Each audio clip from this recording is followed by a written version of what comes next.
আসসালামু আলাইকুম everyone, Tania paint and blog চ্যানেলে আপনাদেরকে অনেক অনেক শুভেচ্ছা ও স্বাগতম। আজকে নতুন একটা ছোট্ট ফুলের ডিজাইন দেখাতে চলে আসলাম। প্রথমে আমি ঘর নিয়ে নিয়েছি উল সুতা দিয়ে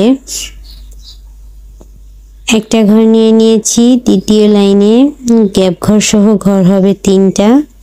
বাম দিক থেকে একটা ঘর বাড়িয়েছি, ডান দিক থেকে একটা ঘর বাড়িয়েছি এবং মাঝের ঘর গ্যাপ দিয়েছি। এরপর 3 নাম্বার লাইন, 3 নাম্বার লাইনে গ্যাপ ঘর বরাবর ঘর হবে একটা।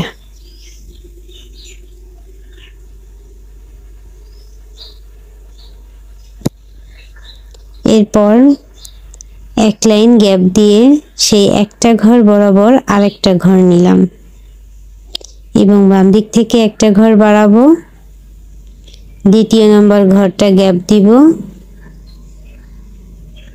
এবং 3 নাম্বার ঘরে একটা ঘর নিলাম। এরপর গ্যাপ ঘর বরাবর নিচ থেকে আরেকটা ঘর তুলে নিলাম।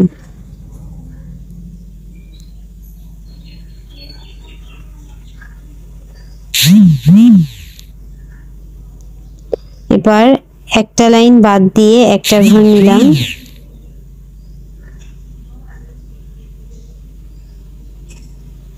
তার উপরে একটা ঘর নিলাম, নিচ থেকে আরেকটা ঘর নিলাম, মাঝখানের ঘরটা গ্যাপ দিয়ে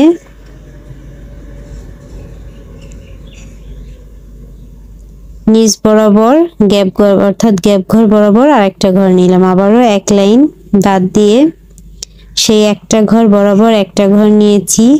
দ্বিতীয় লাইনে বাম দিক থেকে একটা ঘর বাড়িয়েছি, ডান দিক থেকে একটা ঘর বাড়িয়েছি, মাঝখানে একটা ঘর গ্যাপ দিয়েছি। তারপরের লাইনে গ্যাপ ঘর বরাবর আবার একটা ঘর নিয়েছি। এরপরে মাঝখানের লাইনে কুসুম কালারের সুতো দিয়ে একটা ঘর পূর্ণ করে দিলাম। এরপর নিচে সবুজ ঘর বরাবর আবার একটা ঘর দিলাম।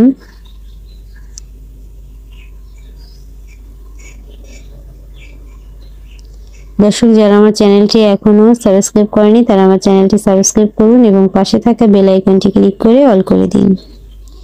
এর মাধ্যমে যখনই আমি নতুন নতুন ভিডিও আপলোড করব তার নোটিফিকেশন আপনার সাথে সাথে আপনাদের ফোনে পেয়ে যাবেন। এরপর আবারও ডান দিক থেকে একটা ঘর বাড়িয়ে নিলাম, অর্থাৎ যে ঘরটা দ্বিতীয়তে তুলেছি তার কর্নার থেকে আবার একটা ঘর তুলে নিলাম।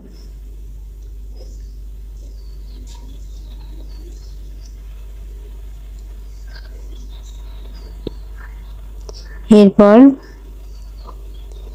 সবুজ ফুলের মাঝখানে একটা ঘর তুলে নিলাম। আবারও আমি বাম পাশের সবুজ ফুলের কর্নার থেকে অর্থাৎ ভেতরের পাশ থেকে আমি একটা ঘর তুলে নিচ্ছি।